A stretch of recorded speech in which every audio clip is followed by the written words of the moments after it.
আমরা করব না। আমাদের সেনাবাহিনী এবং ভারতবর্ষের সরকার, প্রধানমন্ত্রী যে সিদ্ধান্ত নেবেন, আমরা ভারতবাসী হিসেবে সবাই সেটার সাথে থাকবো, সমর্থন করব, দায়িত্ব পালন করব। এটা আলাদা করে বলার কাজ আমাদের নয়। আমরা পুরো দেশের সঙ্গে আছি।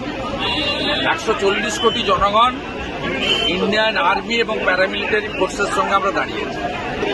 দেখুন, এই গীতা মন্দিরের শতাব্দী প্রাচীন ঐতিহ্য রয়েছে। এই গীতা মন্দিরেতে পঞ্চবটি বৃক্ষ রয়েছে। এখানে অনেক অতীত দিনের ইতিহাস আছে। নন্দীগ্রামের ইতিহাস যারা লিখেছেন, সেই ইতিহাসের বইতে ছত্রে ছত্রে গীতা মন্দিরের কথা উল্লেখ আছে। এটা একটু এখানে সনাতনী প্রক্রিয়া অনুযায়ী নিত্য পূজা বা এইসব হতো। তো আমি 21 সালের পরে এসে এখানে জগদ্ধাত্রী পূজা হয়।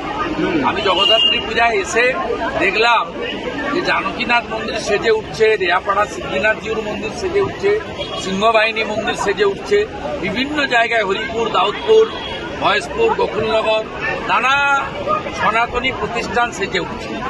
এমনকি পুরুষোত্তমপুরের মঠও বিরাট জায়গা জুড়ে বাগান, পুকুর, প্রার্থনা কক্ষ, ঠাকুরের ঘর সব সেজে উঠছে চারিদিকে। আমার সব জায়গায় যাওয়া আছে। নতুন নতুন অনেক মন্দির উঠছে। তাই এই গীতা মন্দির অবহেলিত থাকবে কেন? এখানে কিছু গ্রামের বর্ষিয়ান মানুষ তারা ধরে রেখেছিলেন, কিন্তু এখন আপনারা জানেন যে সকলের আর্থিক সংকট আছে, দাতার সংখ্যা কম, এবং যে সামান্য দান পাওয়া যাবে তা দিয়ে কিছু হবে না। সেক্ষেত্রে আমি ঘোষণা করেছিলাম দুটো কাজ করব। একটা, পঞ্চবটি বৃক্ষকে সেটাকে সুন্দর করে বাঁধিয়ে সাজিয়ে দেবো। তার জন্য 11.5 লক্ষ টাকা 23 সালে অনুমোদিত হয়েছে, কিন্তু ইনারা কাগজপত্র দিতে পারেননি বলে রবীন্দ্রবাবু খানিকটা অসুস্থ ছিলেন।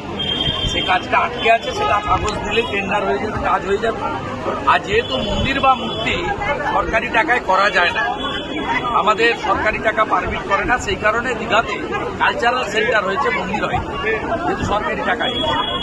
সেই জন্য এখানে মন্দিরের রিপেয়ারিং তারা নিজের অর্থে করেছে। তার 2,20,000 টাকা দিয়ে ওনাদের চয়েস করা 3.5 ফুট উঁচু রাজস্থান মার্বেলে ভগবান শ্রীকৃষ্ণের একটি অপরূপ, সেই পাথরের অপরূপ মূর্তি একটা তৈরি হয়েছে, প্রতিষ্ঠা হয়েছে।